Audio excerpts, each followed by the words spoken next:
تو آج ہمارے پاس ڈاکٹر حیدر رضا کا ایک بہت دلچسپ لیکچر ہے، اور اس میں ایک ایسے سوال پر بات ہوئی ہے جو شاید ہم سب کو کبھی نہ کبھی پریشان کرتا ہے: دین اور دنیا، ان کو ایک ساتھ کیسے چلایا جائے؟ جی ہم سب ایک عجیب سی کشمکش میں جیتے ہیں نا۔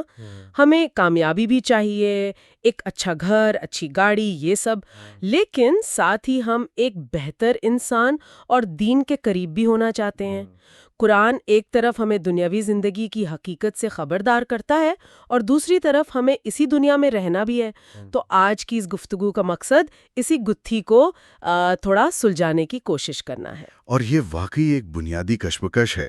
لیکچر کا جو نچوڑ ہے وہ یہ ہے کہ مسئلہ دنیا یا اس میں موجود چیزوں کا نہیں ہے، بلکہ ان کے ساتھ ہمارے تعلق کا ہے۔ قرآن جب دنیا کی بات کرتا ہے تو اس سے مراد، دیکھیں، یہ سیارے، پہاڑ یا ہماری روزمرہ کی زندگی نہیں، بلکہ ایک خاص ذہنی کیفیت ہے، ایک رویہ جو ہمیں ہمارے اصل مقصد سے غافل کر دیتا ہے۔ اصل تصادم اس وقت شروع ہوتا ہے جب ہم ان دو، آپ کہہ لیں، متضاد ذہنیتوں کو، دنیا پرستی اور دینداری کو آپس میں ملانے کی کوشش کرتے ہیں۔ ٹھیک ہے، تو آئیے اس کی تہ میں چلتے ہیں۔ لیکچر کا آغاز قرآن کی اس آیت سے ہوتا ہے جہاں دنیاوی زندگی کو لاو و لاہو کہا گیا ہے، یعنی کھیل تماشا۔ اب عام طور پر جب ہم یہ سنتے ہیں تو لگتا ہے کہ دنیا کی کوئی اہمیت ہی نہیں، یہ بس ایک کھیل ہے۔ کیا واقعی ایسا ہی ہے؟ یہ ایک بہت اہم سوال ہے۔ دیکھیں، ان الفاظ کا ترجمہ اکثر پوری گہرائی بیان نہیں کر پاتا۔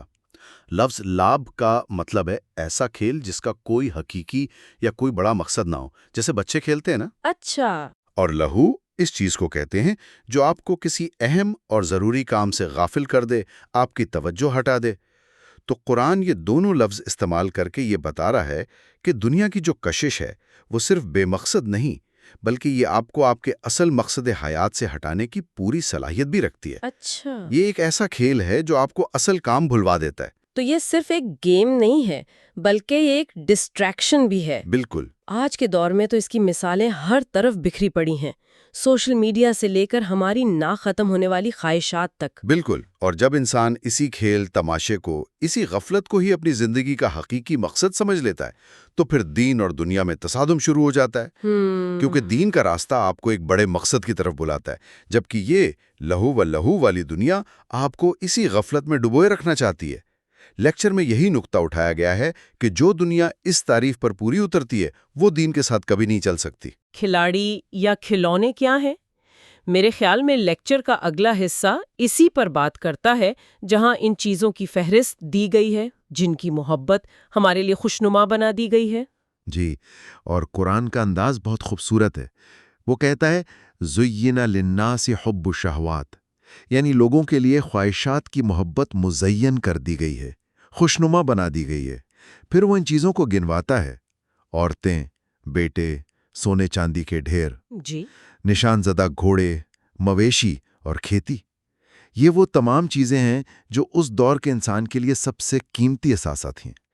لیکن یہ تو زندگی کی حقیقتیں ہیں نا۔ خاندان، مال و دولت، سٹیٹس، ان کے بغیر تو معاشرہ نہیں چل سکتا۔ تو کیا ان چیزوں کی خواہش کرنا غلط ہے؟ نہیں، اور قرآن کا کمال یہی ہے کہ وہ انسانی نفسیات کی گہرائی میں جاتا ہے۔ اس نے یہ نہیں کہا کہ ان چیزوں کی محبت بری ہے، اچھا، بلکہ کہا کہ یہ مزین کی گئی ہے، یعنی اس میں ایک فطری کشش رکھ دی گئی ہے، اور یہی کشش زندگی کے نظام کو چلاتی ہے۔ قرآن ان سب کو متاع الحیات دنیا کہتا ہے، یعنی دنیاوی زندگی کا سامان۔ سامان۔ جی، سامان۔ مسئلہ ان چیزوں کا ہونا نہیں ہے، مسئلہ تب شروع ہوتا ہے جب یہ سامان منزل بن جائے۔ تو پھر اصل نقطہ کیا ہے؟ اصل نقطہ اس آیت کے اگلے حصے میں ہے۔ ان تمام دلکش چیزوں کو گنوانے کے فوراً بعد اللہ کہتا ہے واللہ عندہ حسن المآب، یعنی اور اللہ ہی کے پاس لوٹنے کا بہترین ٹھکانہ ہے۔ یہ موازنہ ہی سب کچھ ہے۔ ایک طرف یہ فانی، عارضی سامان ہے، اور دوسری طرف اللہ کے پاس دائمی اور حقیقی حسن ہے۔ جب انسان اس موازنے کو بھول جاتا ہے اور اسی عارضی سامان کو سب کچھ سمجھ کر اس پر فخر کرنے لگتا ہے، ایک دوسرے پر برتری جتانے لگتا ہے۔ بالکل، تبھی یہی زینت غفلت یعنی لعب و لہو بن جاتی ہے۔ اور قرآن میں خاص طور پر ان دو چیزوں کو فتنہ یعنی آزمائش بھی کہا گیا ہے۔ یہاں مجھے ایک الجھن ہوتی ہے، ایک طرف قرآن انہیں زندگی کی زینت کہتا ہے اور دوسری طرف فتنہ۔ ان دونوں باتوں میں توازن کیسے پیدا کیا جائے؟ یہ بہترین سوال ہے اور یہی ساری بحث کا مرکز ہے۔ فتنہ کا مطلب ہے آزمائش یا امتحان۔ سونا جب آگ میں ڈالا جاتا ہے تو اس عمل کو بھی فتنہ کہتے ہیں، اچھا، کیونکہ اس سے کھوٹا اور کھرا الگ ہو جاتا ہے۔ تو اللہ کہہ رہا ہے کہ مال اور اولاد تمہارے لیے ایک امتحان ہے، یہ پرکھنے کا ذریعہ ہے کہ تمہاری ترجیحات کیا ہیں۔ کیا ان کی محبت تمہیں اللہ کی محبت سے غافل کر دیتی ہے؟ قرآن کہتا ہے یا ایھا الذین آمنوا لا تلہکم اموالکم ولا اولادکم عن ذکر اللہ، اے ایمان والو تمہارے مال اور تمہاری اولاد تمہیں اللہ کے ذکر سے غافل نہ کر دیں۔ اور یہاں ذکر سے مراد صرف تسبیح پڑھنا تو نہیں ہوگا نا؟ بالکل نہیں، ذکر کا مطلب ہے یاد، قلبی توجہ۔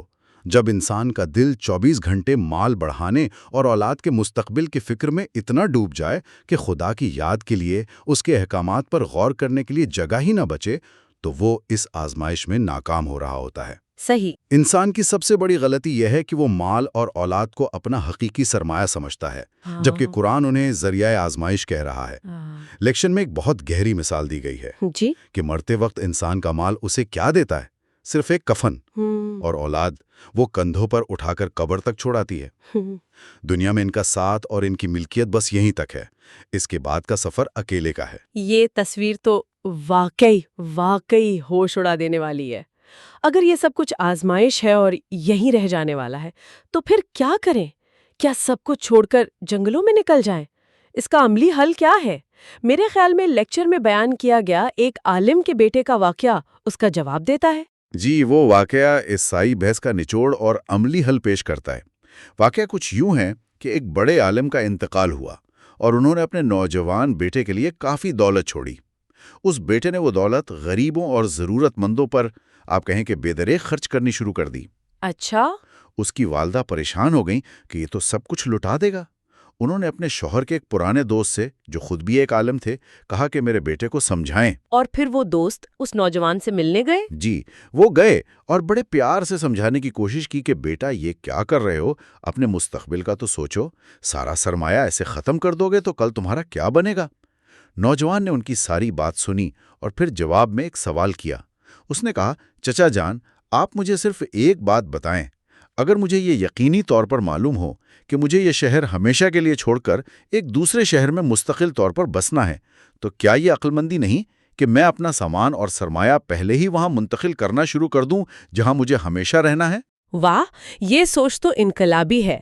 اس کا مطلب تو یہ ہوا کہ سخاوت صرف دوسروں کی مدد کرنا نہیں، بلکہ یہ اپنے مستقبل کے لیے ایک اسٹریٹجک انویسٹمنٹ ہے۔ بالکل، اس نوجوان نے اپنی بات جاری رکھی۔ اس نے کہا، مجھے معلوم ہے کہ یہ دنیا میرا مستقل ٹھکانہ نہیں اور مجھے یہاں سے جانا ہے، اس لیے میں اپنا سرمایہ آخرت میں اپنے اصل گھر میں منتقل کر رہا ہوں۔ اور پھر اس نے وہ بات کہی جو اس پورے نظریے کو واضح کر دیتی ہے۔ کیا کہا اس نے؟ اس نے کہا، یہ غریب اور ضرورت مند لوگ بہترین مزدور ہیں جو میرا سامان یہاں سے اٹھا کر میرے آخرت کے گھر تک پہنچا رہے ہیں، اور میں انہیں ان کی مزدوری بھی دے رہا ہوں۔ یعنی وہ اس عمل کو ایک بوجھ نہیں بلکہ ایک موقع سمجھ رہا تھا۔ لیکن یہاں ایک عملی سوال پیدا ہوتا ہے۔ یہ سوچ تو بہت اچھی ہے، لیکن آج کی دنیا میں اس پر عمل کرنا کتنا مشکل ہے؟ کیا اس کا مطلب یہ ہے کہ انسان اپنے بچوں کے مستقبل کے لیے کچھ نہ بچائے؟ نہیں، ہرگز نہیں۔ اسلام توازن کا دین ہے۔ مسئلہ بچانے میں نہیں، نیت میں ہے۔ وہی نوجوان اگر یہ سوچتا کہ یہ مال میرا ہے اور میں اسے جیسے چاہوں خرچ کروں تو یہ دنیا پرستی ہوتی۔ صحیح۔ لیکن اس نے کہا، یہ مال اللہ کی امانت ہے اور میں اسے اس کے اصل مالک کی طرف لوٹا رہا ہوں۔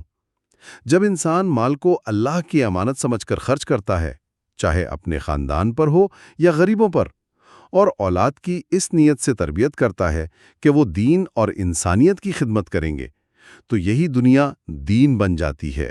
اچھا۔ یہ چیزیں پھر فتنہ نہیں رہتی بلکہ آخرت کی کھیتی بن جاتی ہیں۔ دیکھیے، چھری بذات خود بری نہیں، اس کا استعمال اسے اچھا یا برا بناتا ہے۔ جی بالکل۔ اسی طرح مال اور اولاد خود فتنہ نہیں، ان کے ساتھ ہمارا تعلق انہیں آزمائش یا نعمت بناتا ہے۔ ایک منٹ، تو آپ یہ کہہ رہے ہیں کہ ایک دیندار شخص جب اپنے بچوں کے بہتر مستقبل کے لیے محنت کرتا ہے تو وہ عمل بھی عبادت ہو سکتا ہے؟ جی، جبکہ ایک دنیا دار شخص اگر نماز بھی پڑھے تو وہ دنیا داری ہو سکتی ہے؟ یہ تو بہت گہری بات ہے۔ یہی اس لیکچر کا مرکزی نقطہ ہے۔ انسان یا تو دنیا دار ہوتا ہے یا دیندار، ان کے درمیان کوئی راستہ نہیں۔ یہ دو مختلف ذہنیتیں ہیں۔ جو شخص دنیا پرست ہے، جس کا مرکز دنیا ہے، اس کی عبادات میں بھی دنیاوی مقاصد شامل ہو جاتے ہیں۔ مطلب کیسے؟ وہ نماز اس لیے پڑھتا ہے تاکہ لوگ اسے نیک سمجھیں اور اس کے کاروبار میں فائدہ ہو۔ وہ مذہبی مجالس میں اس لیے جاتا ہے تاکہ اس کی سماجی حیثیت بڑھے۔ اس کا دین بھی دنیا کے حصول کا ایک ذریعہ بن جاتا ہے۔ اور اس کے برعکس جو حقیقی دیندار ہوتا ہے، اس کے دنیاوی کام بھی دین کا حصہ بن جاتے ہیں۔ اس کا مرکز اللہ کی رضا ہوتی ہے۔ وہ کاروبار کرتا ہے تو امانت داری کو عبادت سمجھتا ہے۔ وہ خاندان کی کفالت کرتا ہے تو اسے ذمہ داری اور عبادت سمجھتا ہے۔ وہ لوگوں سے ملتا ہے تو حسن اخلاق کو دین کا تقاضا سمجھتا ہے۔ اس کی دنیا بھی دین ہوتی ہے۔ اسی لیے وہ جملہ کہا گیا جو آپ نے پہلے نوٹ کیا، دنیا پرست کا دین بھی دنیا ہے اور دیندار کی دنیا بھی دین ہے۔ واہ! یہ دونوں ذہنیتیں آپس میں مل نہیں سکتی۔ آپ کا مرکز یا تو دنیا ہے یا دین۔ یہ تو پورا نقطہ نظر ہی الٹ دیتا ہے۔ یعنی مسئلہ یہ نہیں کہ آپ کیا کر رہے ہیں، کاروبار یا عبادت، بلکہ یہ ہے کہ آپ کا مرکز کیا ہے، آپ کی نیت اور آپ کی سوچ کی سمت کیا ہے۔ تو آج کی گفتگو کا خلاصہ یہ ہے کہ دین اور دنیا کے درمیان جو ظاہری کشمکش ہے، اس کا حل دنیا کو ترک کرنے میں نہیں، بلکہ دنیا کے ساتھ اپنے تعلق کو بدلنے میں ہے۔ جن چیزوں کو قرآن نے شہوات، زینت اور فتنہ کہہ کر ہمیں خبردار کیا ہے، وہی چیزیں صحیح نیت اور امانت داری کے احساس کے ساتھ آخرت کا سب سے بڑا سرمایہ بن سکتی ہیں۔ بالکل، مسئلہ چیزوں میں نہیں، ان کے ساتھ ہمارے تعلق اور ہماری سوچ میں ہے۔ اور آخر میں سامعین کے لیے غور کرنے کے لیے ایک نقطہ چھوڑے جاتے ہیں۔ لیکچر میں کہا گیا کہ زندگی کے نتائج خود بتا دیتے ہیں کہ ہم کہاں کھڑے ہیں۔ اگر ہم خود کو دھوکہ نہ دینا چاہیں تو ہمارے زندگی میں ملنے والا سکون یا بے چینی سب کچھ واضح کر دیتا ہے۔ تو سوال یہ ہے کہ جب ہم اپنے دنیاوی کاموں، اپنی نوکری، اپنے کاروبار، اپنے خاندان میں مصروف ہوتے ہیں تو کیا وہ ہمیں حقیقی سکون، شکر اور اللہ سے قربت کا احساس دلاتے ہیں؟ اگر ہاں تو شاید وہ محض دنیا نہیں رہے بلکہ دین کا حصہ بن چکے ہیں۔ اور اس کے برعکس اگر ہماری عبادات ہمارے اندر تکبر، خود پسندی اور دوسروں کے لیے بے چینی پیدا کر رہی ہیں تو ہمیں سوچنا ہوگا کہ ان کی حقیقت کیا ہے۔